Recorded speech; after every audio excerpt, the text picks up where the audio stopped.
This is the Superhero Sidekick Coaching Podcast. I'm Joel Smith. I'm Joe Baker. We're not here to be the superhero. We just want to be your sidekick and help you along in building your business, building your not-for-profit. Let's help you grow it fast and really scale. Be sure to check us out on Facebook and visit us at superherosidekick.com.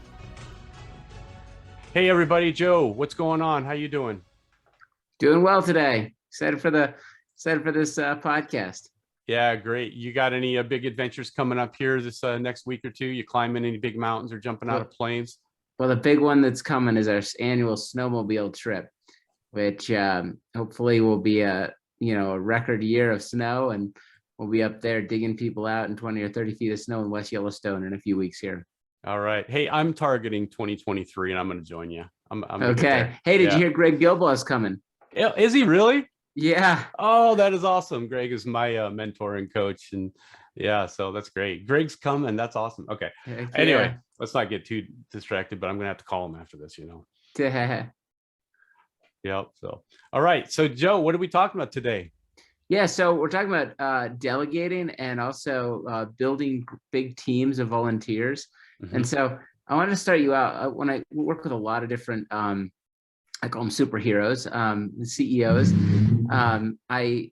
They all have an issue with how to get people to actually get done what they want done. And so let's pretend it's you and me, and you've got to make this video for me or make this podcast for me, let's say. And so I'm going to say, hey, Joel, when do you think that you can have this podcast done by? And you're going to give me a time. When do you think you can have it done by? Oh, wow. Okay. So you're asking me to be accountable for something? Is that? Yeah. But let's just follow me through. I want to teach you a framework. So okay. When do you think you can have it done by? Yeah, I think I can have this done by next Tuesday. Okay. Next Tuesday. Are you sure you're not overcommitting? Yes. Okay. After thinking about it, you're not overcommitting. Do you promise you can have it done by next Tuesday? Yes, I do promise I can have it done by Tuesday. I actually think awesome. I can have it. I actually think I could have it done by Friday, but I don't want to promise that just in case. All right, good. Well, one other thing, if there's any chance that you can't get it done by next Tuesday, could you just promise me you'll come and get me to help you before Tuesday? Oh, I will. I'll absolutely do that. Yes. All right. Well, I just wrote it down in my little notepad here, and I'll be dropping by your desk on Tuesday to see it. By the way, I'm glad that you offered that to me too. So now I know that if I get stuck on something, I can, I don't have to try to muscle my way through it. I can just let you know. Exactly. So it's so important if you track each one of those steps. The first step is, hey, you let the other person pick the time. Then you say, are you sure they're not overcommitting? Then you say, do you promise? Then you say, can you also promise to come and get me if at any time you don't think you're going to be done by Tuesday? See, a lot of times we as leaders will go and we'll micromanage somebody because we don't delegate it right. When we delegate it right, then they know when it's done, and I don't need to keep coming to you and saying, hey, are you going to have that done by Tuesday? You're going to have that ready? Can you show me how far along you are? I don't need to do any of that because you have told me that if anything happens where you don't think you're going to be done on time, you're going to come and get me. And the most important thing is that, if you are going to be late, I know well before you're late and I can help you be on time. And so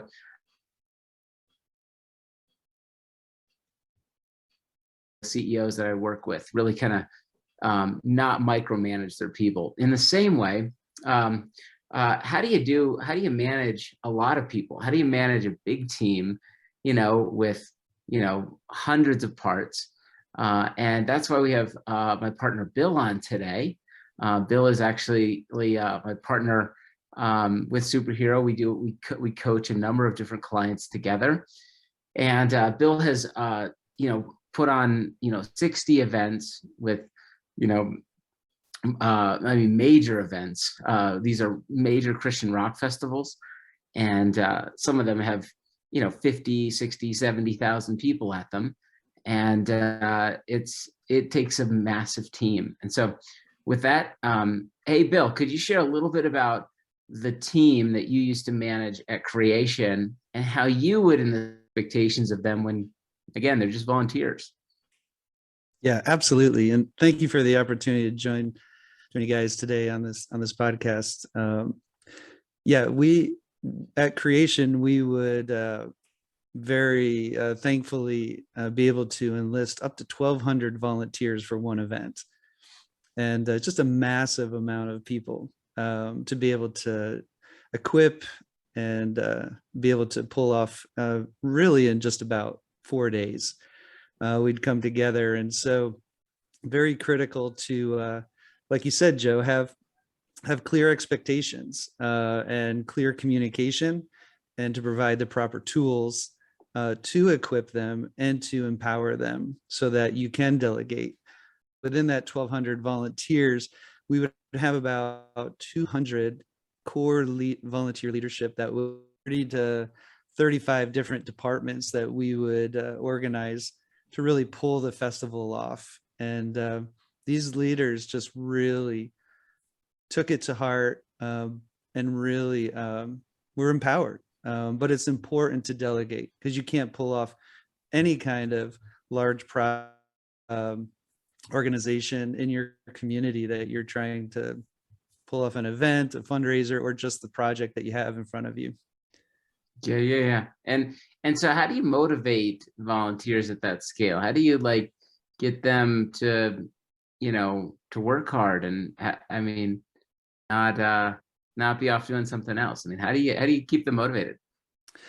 For me, I found that really always keeping the vision and the mission and the purpose of what we were trying to accomplish and why we were trying to accomplish it in the forefront. That's the real story. That's really what people were gravitating towards. They wanted to connect with something bigger than themselves that was having an impact, a positive impact, and for us, an eternal impact. That was at the very core of what we really tried to promote throughout the entire year. And we would only come together for about a week in the summer, but it was a 12-month process where we were constantly communicating that vision, that purpose, that story, that mission. And then the next level down in that funnel is really the culture development. And that culture development is what really helped forge and knit together that community of leaders and volunteers that when they came together, even for just a week out of the year, they were so well knit together that it was like we had just seen each other last weekend. Mm-hmm. And I think when you have those two core things at the very top, then it just helps to establish strong leadership. Yeah. So Bill, I've got a question. I don't have a lot of experience with volunteers, especially at that level, a little bit on the church level, small, but to me, working with a lot of employees, I can see that there's a difference in leadership when you're leading employees, people that are being paid to do something, and leading volunteers that are just there for a different reason. Can you talk a little bit about maybe the difference on how you lead, or maybe some of the needs that might differ with leadership? Sure. I found one of the struggles when I first started 30 years ago working with a nonprofit and with volunteers was really asking people to work extremely hard and for long hours and to give up their vacation time and their time with their families to come serve and to help us accomplish this mission that we were trying to do. And the more I started to connect with them personally, and the more I started to build community and be part of that community and that culture, I found that I was being challenged as a leader to really respect that at such a high level, that and to lead them at a high level, because that's really what they were wanting. They were wanting to be part of a bigger story. And so I just felt a great responsibility to continue to draw them into that. And the more I did that, the easier to reconcile that and to really be a strong leader for them and with them in partnership, really, to really pull them into the overall team. So team that was doing this, day to day throughout the year, that was hired, compared to the volunteer team, we were one unit, and there was a mutual respect and a mutual understanding, and really the same structure and the same expectations and communication happened. And so that created a real strong culture overall. And that was the real filter that ultimately helped build both our strong leadership and that connection between our volunteer team and our core team. Patrick Lencioni, a big fan of his book, he's all about building strong culture. And I think that really helps us kind of propel forward and connect those two dots in that environment. Oh, that's good. That's really good. Now, Bill, before we started, you mentioned a term that I thought was a pretty good term, and I want you to talk a little bit more about it. But you mentioned the phrase high density talent pool. Can you elaborate on that and maybe talk about what that means? Yes, I've just been recently reading a book by Brett Hastings and Aaron Myers, who started Netflix, and No Rules. And part of the top of their funnel is really creating a high density talent pool. And it really connected with me because I saw that in the way that we organized and were able, and very fortunate, to develop our leadership pool over time with the festival. We were able to identify really just amazing leaders that had a high density and capacity for leadership. And when you start to build out your team, if you can, right from the beginning, and identify just those very talented leaders that have a high capacity for what your mission is or what you're asking them to do, that really creates the tone and the projection of where you're going to go, both with your leadership and your team, and how you're going to accomplish it, how you're going to execute those details that you have to do. And then ultimately, if they fit within your culture, that just knits it all together. One of the phrases I really like, John F. Kennedy really is attributed to as a rising tide lifts all boats, right? And so I feel like that really fits with your organization and with that high density team.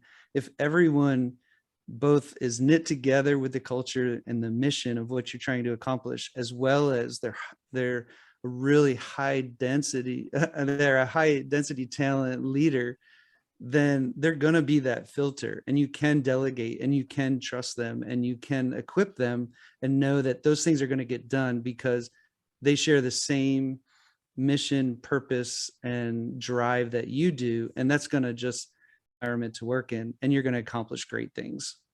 When I think of volunteers, decided early on is if I'm going to have volunteers, it's really important that I would actually probably hire these people if I'm going to have them as volunteers, like process, because I really want that high quality person, even though they're volunteering, especially like if I'm doing like an internship or something like that, I would interview them in the same way. And really, if you get those people that are really accomplished with them, if you give them, the tools to do that, what would you say like are the, if someone out there is getting volunteers, one, how do you get that higher quality volunteer, one, and then two, what are some of the tools that you have to give them to be successful as a volunteer? Sure. For me, I found that a lot of that responsibility fell on myself as a leader to look at their talents, their gifts, who they were as a person, some of their skill sets, even some of their occupation, where they were coming from, and identify those, and really make a strong effort to not only build relationship with those people, to understand so that they're being placed in a role and a position that they excel. Again, a lot of the things that we do as leaders in our day-to-day job and how we structure also really apply to our volunteer teams as well. We need to lead them in a way that we recognize their EQ, and we we recognize, their strengths and where they fall in those charts, right? So that they're doing things that they love to do. And when someone is doing what they love to do, it's a passion, it becomes a passion. And so it's just, at least for me, that's kind of what I saw, is just to always be building relationship and understanding who my volunteers were, who our volunteer leaders were, and then teaching them the same thing, that they were identifying their younger volunteers that really started to stand out, so that we were always equipping and growing that next generation of leaders and volunteers. And so from that perspective, I would say that's one of the ways I would identify that. And then just equipping them, I think, similarly, kind of falls a little bit into my mindset of servant leadership. I just found that it was very important. If I was going to lead these volunteers, I needed to understand everything that they do and be able and willing to walk through a muddy field with them and, pick up trash, or, hire the next, band for the headliner for the program, whatever it took. I needed to at least be able to speak into that at some level, so that I understood the struggles or the they may face, so that I could lead them well. And when I was able to do that, I was able to help them strategize. I was able to help equip them. I was able to help give them the tools they need. And when they had a question, I could properly engage them in a way that gave them earned respect from them, because I took the time to develop that relationship and to understand what they do. Yeah. I was going to say, is developing volunteers similar to developing donors, where you really want to have that kind of high touch relational piece, maybe even more focused than maybe with an employee? Can you speak to that a little bit? Is that true? Or absolutely. I think there absolutely has to be a level of high relationship in that, always. And one of the cultures that we fostered was just complete respect for our volunteers, because we couldn't do the things that we were doing without them. They were really the heartbeat and the lifeblood of what we do.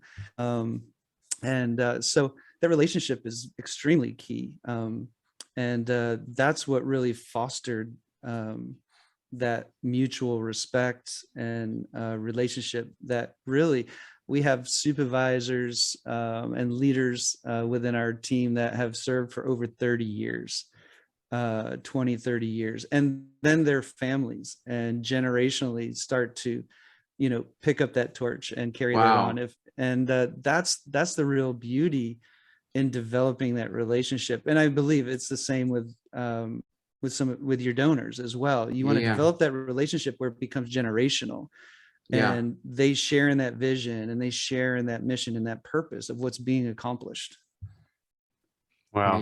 Hey, just to follow up real quick on Joe's, question about high quality volunteers or high quality donors as well. Would you say, Bill, that the ability to get high quality donors, high quality volunteers really requires a high quality vision, just a really robust vision with a great purpose? And how does that fit in with that? Absolutely. One of the things that we really promote at Superhero Sidekick is in some of almost unobtainable. And as I quote Joe Baker, and and I think it's the same way, right? You really allow them to connect and be part of your story, and then within that story, you lead their expectations, and then you create community, and that really becomes the cycle, right? And when that cycle happens, it's really not only extraordinary, but it accomplishes many great things. And just is what it takes to raise big dollars.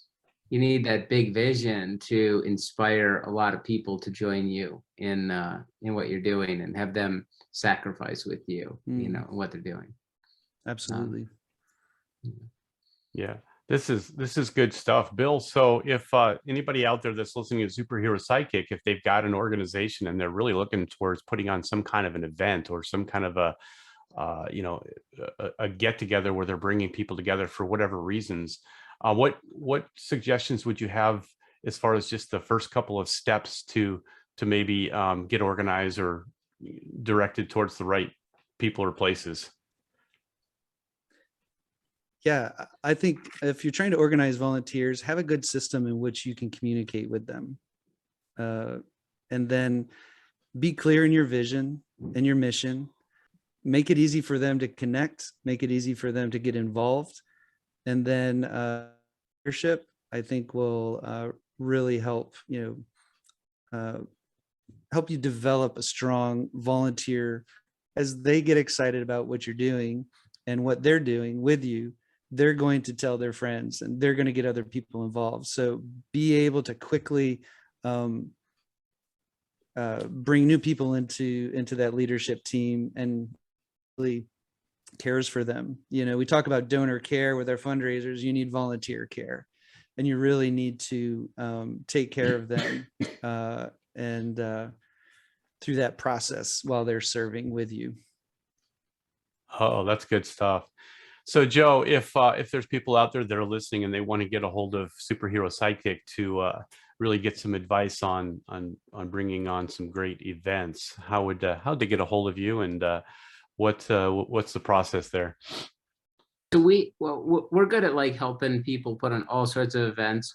In fact, here's a story for you. Lila Rose from Live Action reached out to us, and her team did, and said, hey, we have this event we want to put on. We want to do it on the Santa Monica Pier, and we want it to for about 2,000 people or more. And I said, yes, we can do it. Absolutely. When is it? And they were like, it's in 6 weeks. And so I said, well, that sounds cool. But you know what? We want to partner with you. And if you'll give us the chance to fail, we'll try. And believe it or not, me and Bill did the heaviest work of it all. We put on an event in 6 weeks. It was just amazing in the end. It had over 2,000 people, and in a city where you had to get permits just to get permits. And I mean, in the height of COVID, we had worked with the city to work it all out and make it happen. And so when we started, we didn't even have a venue, you know, story. But after doing that, me and Bill are capable of a lot when it comes to building events. You know, for an organization, we can just do it for you and kind of jog alongside you, or we can coach you through it. Really just reach out to me at joe@superherosidekick.com, or you can even just call or text me at 414-788-8093. We'd love to help you. Excellent. And, you know, like a lot of business, it's really important to really get the right people to help. You know, nobody's an expert at every part of business. There's just no way. You know, if there's 10 different divisions of business, we can really only be good at maybe 2 or 3 at the most. And so if this is an area, you know, events that is not necessarily in your core, really reach out to these guys, because boy, you could really screw things up when you just don't know and you've never been there. These guys have been there, they've done it, they understand permits, they understand all of the, you know, the ins and outs and the things that nobody else thinks of. They've already been there, done there, crashed, got back up, and fixed it. And we know how to make it profitable too. We know how to ring it out and figure out how to get people to give or get people to buy. You know, there's a lot of conversations like that too, where we've made a lot of mistakes and we now know how to kind of make it successful for you. Because it's one thing to put on an event, it's another thing to, you know, put on an event that raises money. And whether it's a banquet or it's a, you know, or it's a rock concert, we would love to help you, not just get humans there and put it on, but how do we make it, you know, grow your brand, grow your company, or sell whatever you're doing. All right, excellent. So Bill is a permanent part of the Superhero Sidekick now, so and has been for a little while. So welcome to the team, Bill. And hopefully going down the road, I was telling Joe and Bill earlier that maybe Superhero Sidekick down the road, we can be coaching professional teams and maybe the White House in small countries around the world. That would be pretty awesome, right? Yeah, so, that sounds great. Anyway, hey, thanks everybody for listening. We really appreciate it. And we'll catch you on the next episode.